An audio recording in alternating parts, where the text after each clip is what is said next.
Students, welcome back to my channel. कैसे हो आप सब? उम्मीद करती हूँ बेटा सभी अच्छे होंगे और अपना ख्याल भी रख रहे होंगे। तो बेटा आज हम करने जा रहे हैं अपनी वर्कशीट नंबर 58 साइंस सब्जेक्ट के बेटा 9th क्लास के बच्चों के लिए 20 तारीख की है, जिसमें हमारा चैप्टर है ग्रेविटेशन। उससे आज हम करेंगे अपना मास एंड वेट के बारे में। ठीक है, तो ये इम्पोर्टेंट टॉपिक है बेटा, इस पे से क्वेश्चन बनता ही बनता है। आपके डिफरेंस भी आ सकता है, मास एंड वेट में डिफरेंस बताओ, या फॉर्मूला रिलेटेड क्वेश्चंस आ सकता है इन पे, या अर्थ और मून के बीच में कितना डिफरेंस है, वो कुछ भी आ सकता है। ठीक है, बनेगा लेकिन क्वेश्चन। तो देखो अच्छे से समझना है बेटा, समझना है तो 2 बार देख लेना बेशक से। तो यहाँ पर ज्ञान पूछ रहा है, जिज्ञासा दीदी what is the difference between the mass and the weight of an object. तो क्या डिफरेंस है मास एंड वेट में ऑब्जेक्ट के?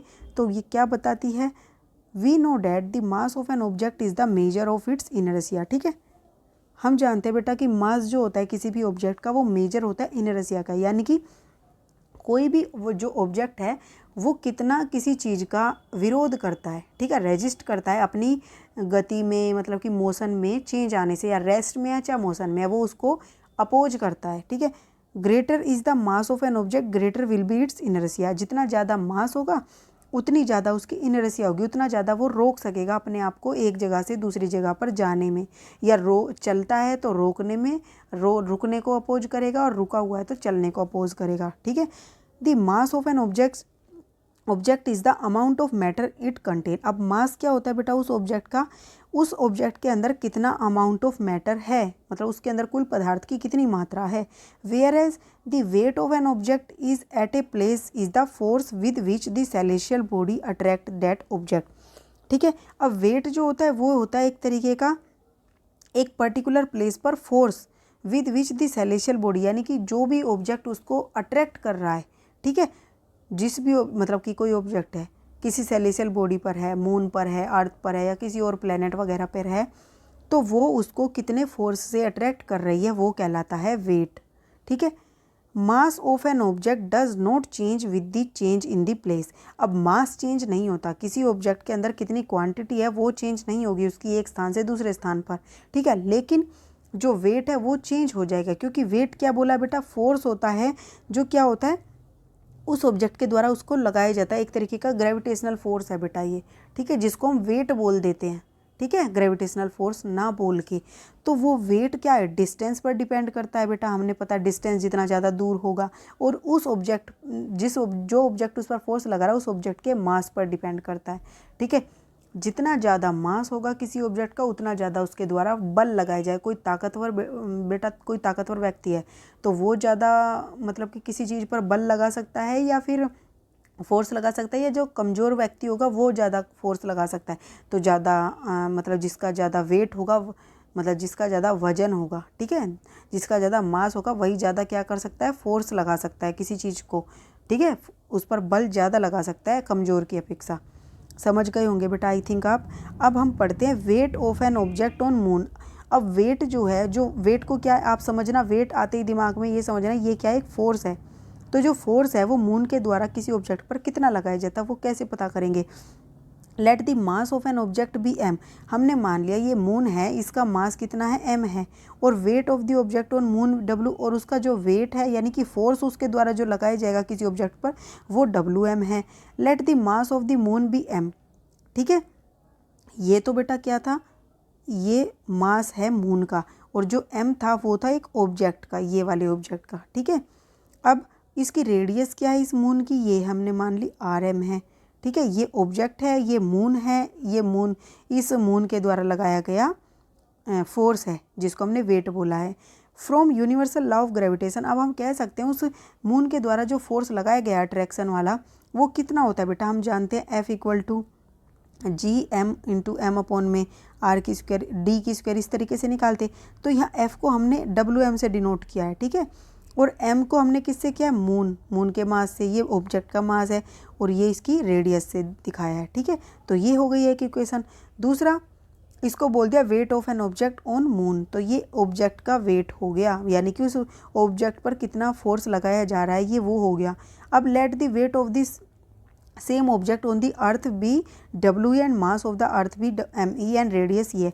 अब बोला गया उसी ऑब्जेक्ट को अगर हम अर्थ पर कंसीडर करते हैं तो अर्थ पर अर्थ का जो रेडियस होगी वो हमने आर ही मान ली, इस अर्थ का जो वेट होगा हमने वो एम ई मान लिया, और इसके द्वारा जो फोर्स लगाया जा रहा है उसको हमने क्या मान लिया, डब्ल्यू ई। ठीक है, और ऑब्जेक्ट तो सेम ही रहेगा, वो इतने एम का है। अब बेटा यहाँ पर भी हमें एक इक्वेशन मिल गई, यहाँ पर भी हमें एक इक्वेशन मिल गई थी। अब हम इन दोनों को क्या करते, डिवाइड करते एक दूसरे से, पहली वाली को हम दूसरे से डिवाइड करते हैं। ठीक है, तो वेट जो है ऑब्जेक्ट का मून पर, उसको डिवाइड करते हैं वेट जो है उसका ऑब्जेक्ट का अर्थ पर। ठीक है, तो हम डिवाइड कर रहे हैं। अब यहाँ से बेटा एक बात सीखो, ये भी एक जी भी इक्वल है, ये भी, तो ये कट गई, ये ऑब्जेक्ट तो सेम ही है दोनों जगह, ये भी कट गया। अब क्या बचा, डब्लू ये बचा। अब ये कैसे आया, देखो यहाँ पर हमारा क्या क्या बचा हुआ है बेटा, एम एम, और क्या बचा हुआ है, आर एम की स्क्वायर। ठीक है, दूसरा क्या बचा है बेटा यहाँ पर नीचे, एम ई अपॉन में आर ई की स्क्वायर, ये बचा है। अब तुम मैथ में जानते होंगे बेटा, मैथ में जब 1/2 3/4 मान लो ये है, आप इसको कैसे सोल्व करते हो, क्या करते हैं बेटा हम, आप इसको ऐसे समझो 1/2 को कौन भाग दे रहा है, 3/4, हम इसको क्या लिख सकते हैं, 1/2 को भाग दे रहा है 3/4। अब हमने सीखा था बेटा जब भाग को हटाते तो हम गुना कर देते हैं और इसको अपोजिट, यानी कि 1/2 गुना लगा के 3/4 का 4/3 कर देते, ऐसे करते हैं ना। हम यहाँ पर भी सेम लगाएंगे, तो क्या हो रहा है बेटा यहाँ पर, इसको ये डिवाइड कर रही है, तो हम डिवाइड को हटा के जो मल्टीप्लिकेशन लगाएंगे तो क्या कहेंगे, ऊपर वाला नीचे और नीचे वाला ऊपर, यानी कि एम एम अपॉन में आर एम की स्क्वायर गुना में, अब हमने डिवाइड हटा दिया ये, तो आर ही ऊपर आ जाएगा। ठीक है, जैसे इसमें आया था नीचे से 4 और 3 नीचे आ जाएगा, तो ऐसे यहाँ पर एम ई नीचे आ जाएगा। ठीक है, तो हमारे पास यही तो लिखा है, एम एम आर ई, इधर एम ई और आर एम की स्क्वायर, तो इस तरीके से ये आई है इक्वेशन। अब हमारे पास ये थर्ड इक्वेशन आ गई, by putting all the values. अब बेटा इन सब की, अर्थ का मास, मून का मास, अर्थ की रेडियस, मून की रेडियस, इन सबको पुट करेंगे, हमें पहले से ही पता होती हैं, तो हम सोल्व करते तो हमारे पास 1/6 आंसर आता है। इसका मतलब जो वेट है ऑब्जेक्ट का मून पर और उसका डिवाइड किया वेट ऑन अर्थ, तो कितना आता है, 1/6 के इक्वल आता है ये रेशो। अब हम इसको ऊपर ले जा सकते हैं, तो क्या आ जाएगा, वेट जो है मून का वो कितना हो जाएगा, 1/6 हो जाएगा, किसका, वेट ऑन अर्थ, उसी ऑब्जेक्ट का अर्थ पर जितना वेट होगा उसके 1/6 पार्ट होगा।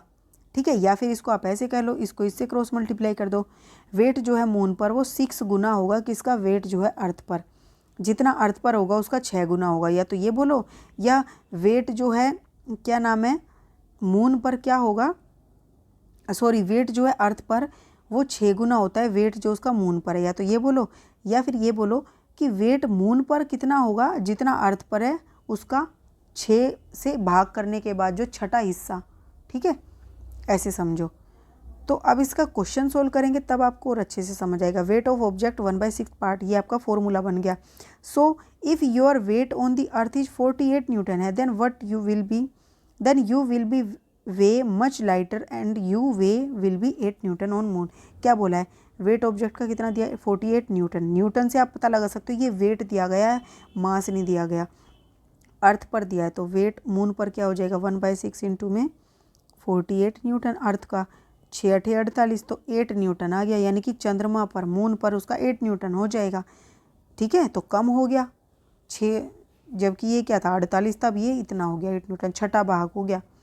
अब कुछ फैक्ट्स है बेटा, देखो, the force of attraction of earth on an object is known as the weight of the object. जो फोर्स ऑफ अट्रैक्शन है अर्थ के द्वारा किसी ऑब्जेक्ट पर, वो ही कहलाती है वेट। जो अट्रैक्शन, जो ग्रेविटेशनल फोर्स लगाया जाता है उसी को हम वेट बोल रहे हैं बेटा उस ऑब्जेक्ट का। ठीक है, ये याद रखना है, जिसको हम किससे डिनोट करते हैं, weight equal to m into g से। ठीक है, ये मास होता है, और ये क्या होता है, ये मास होता है उस ऑब्जेक्ट का जिस पर लग रहा है छोटा एम है, और ये उस ऑब्जेक्ट के द्वारा जो उसमें कितनी क्या नाम है, एक्सेलरेशन ड्यू टू ग्रेविटी उत्पन्न हुई है। ठीक है, अब weight is the force acting downward. जो वेट होता है वो ग्रेविटेशनल फोर्स नीचे की तरफ एक्ट करता है किसी भी ऑब्जेक्ट पर, तो ये वेट को भी हम क्या कहेंगे, force acting downward. It has both magnitude and direction. बेटा इसकी डायरेक्शन भी है, यानी कि नीचे की तरफ है, और इसकी कुछ क्या होती है, वैल्यू भी होती है कि कितना लगा। अब the weight of an object on an celestial body change due to the gravitational force of that celestial body acting upon it. क्या बोला है बेटा, कि जो वेट होगा ऑब्जेक्ट का, यानी कि जो फोर्स लगाया जाएगा उस ऑब्जेक्ट पर, किसी भी सेलेसियल बॉडी यानी कि जो भी आपके अर्थ मून ये प्लैनेट्स हैं, change due to the gravitational force of that celestial body acting upon it, तो ये चेंज होता रहेगा, ठीक है, ये फोर्स चेंज होता रहेगा किसके अकॉर्डिंग, ये ग्रेविटेशनल फोर्स कितना लग रहा है उस प्लैनेट के द्वारा, ठीक है, while its mass does not change, और मास चेंज नहीं होगा उस ऑब्जेक्ट का, ठीक है। Therefore weight of an object on the moon will be equal to the gravitational force, तो जो वेट होगा वो किसके इक्वल होगा, ग्रेविटेशनल फोर्स जितना लगाया गया उसके इक्वल हो जाएगा मून के, ठीक है। अब मून और अर्थ में किसका ज़्यादा होगा, तो mass of the moon is lesser than the अर्थ, जो मास पर होगा मतलब कि जो मास होगा मून पर वो अर्थ की अपेक्षा कम होगा, क्यों, क्योंकि इसका वेट ज़्यादा है बेटा, ये इसका वेट कम है। अब वेट कम है तो जी क्या होता है बेटा, जी इक्वल टू एम अपॉन में आर की स्क्वायर होता है, ये एम, ठीक है, ये एम है ना, तो चंद्रमा का वेट कम है तो जी कम आएगा। अब जी कम आएगा तो क्या होएगा बेटा, जी क्या होता है, वेट क्या होता है एम इंटू जी, अब जी कम आ गया तो वेट अपने आप ही कम हो गया, ठीक है। जब जी ज़्यादा आएगा अर्थ का तो क्या हो जाएगा, वेट भी ज़्यादा हो जाएगा, समझ में आया। तो mass of the moon is lesser than the earth, it will exert lesser gravitational force and hence your weight will be lesser at moon on the earth, ठीक है। अब बेटा यूनिट मास की क्या होती है केजी, लेकिन यूनिट वेट एक फोर्स है तो फोर्स की तो क्या होती है बेटा न्यूटन होती है, ठीक है। अब मास of an object is 10 kg दिया हुआ है, तो वेट बताओ अब कितना होगा उस ऑब्जेक्ट का अर्थ पर, तो वेट कैसे होता है बेटा, वेट इक्वल टू mg, तो मास कितना दिया हुआ है 10, ठीक है 10 kg, और ये एक्सेलरेशन ड्यू टू ग्रेविटी हमने अर्थ पर क्या मानी है 9.8 होती है, ठीक है। तो इसको देखो 9.8 का पॉइंट हटा देंगे तो यहाँ 10 लिख सकते हैं, 10 से 10 कट गया तो 98 न्यूटन आ गया, ठीक है। ये होगा उसका अर्थ पर वेट, मास तो 10 था लेकिन वेट इतना होगा, ठीक है। अब इसके क्वेश्चन आंसर करते हैं बेटा, where will the mass of an object be lesser on moon और अर्थ, एक्सप्लेन करो। तो बेटा देखो मून पर कम होगा मास, तो यहाँ लिखोगे mass of the moon is lesser than the earth, it will exert lesser gravitational force and hence your weight will be lesser, your मत लगाना, hence weight will be lesser at the moon than the earth, ये आपका first का answer हो जाएगा। अब second question क्या है बेटा, derive a mathematical expression to find the weight of an object on the moon in comparison with the that on earth. आपको एक मैथमेटिकल एक्सप्रेशन लिखना है जो क्या बताता है जो वेट है मून पर वो अर्थ का कितना होता है। तो देखो वेट जो है मून का वो अर्थ के 1/6 पार्ट होता है, आप ये फॉर्मूला लिख दोगे। Third question, on what factor does the weight of an object depend which is taken to the another planet.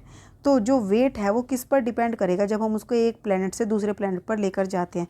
तो देखो बेटा, the weight of an object depend on the gravitational force exerted by that planet on that object, due to which an acceleration due to gravity is produced in that object। अब उस force के द्वारा gravitational gravity उत्पन्न होती है बेटा उसके अंदर, ठीक है, विच डिपेंड अपॉन दी मास, उस मास पर डिपेंड करती है उस प्लेनेट के, और उन दोनों ऑब्जेक्ट के डिस्टेंस के बीच में डिपेंड करती है, ठीक है। इसलिए क्या हो जाएगा, अगर लेसर इज द मास तो of the planet, lesser is the gravitational force and acceleration due to gravity, and hence weight जो m इक्वल टू जी है, जी कम हो गया तो वेट भी कम हो जाएगा, ठीक है। अब नेक्स्ट क्वेश्चन क्या है बेटा, the weight of a person on moon, ये है यानी कि वेट दिया है पर्सन का मून पर, what will be his weight on earth पर बताना है। तो हमने फॉर्मूला पढ़ा था बेटा अभी, सबसे पहले लिखोगे गिवन क्या है, वेट दिया है मून पर 10 न्यूटन, वेट निकालना है अर्थ पर, तो हम कैसे फाइंड करेंगे, एज वी नो कि जो वेट है ऑब्जेक्ट का मून पर वो 1/6 पार्ट होता है wait of the object on earth. तो अब हम अर्थ पर हमें निकालना है तो इसको इधर ले जाएंगे, तो weight of object on earth कितना होगा, 6 गुना हो गया weight of object on moon, तो ये 10 दे रखा है तो 60 न्यूटन आ जाएगा, ठीक है। ये थी बेटा आपकी आज की वर्कशीट, बड़ी इंपॉर्टेंट है बेटा, ध्यान से समझनी है, थोड़ा सा छोटा सा कंसेप्ट है, अगर नहीं समझोगे तो भूल जाओगे, ठीक है। उम्मीद करती हूँ आपने समझा होगा, फिर भी कोई डाउट हो तो कमेंट बॉक्स में पूछ लेना बेटा। इस वीडियो में इतने, अपना नेक्स्ट टॉपिक हम अपनी नेक्स्ट वर्कशीट में करेंगे, तब तक के लिए ऐसे हंसते रहिए, मुस्कुराते रहिए, पढ़ते रहिए और आगे बढ़ते रहिए। Thank you.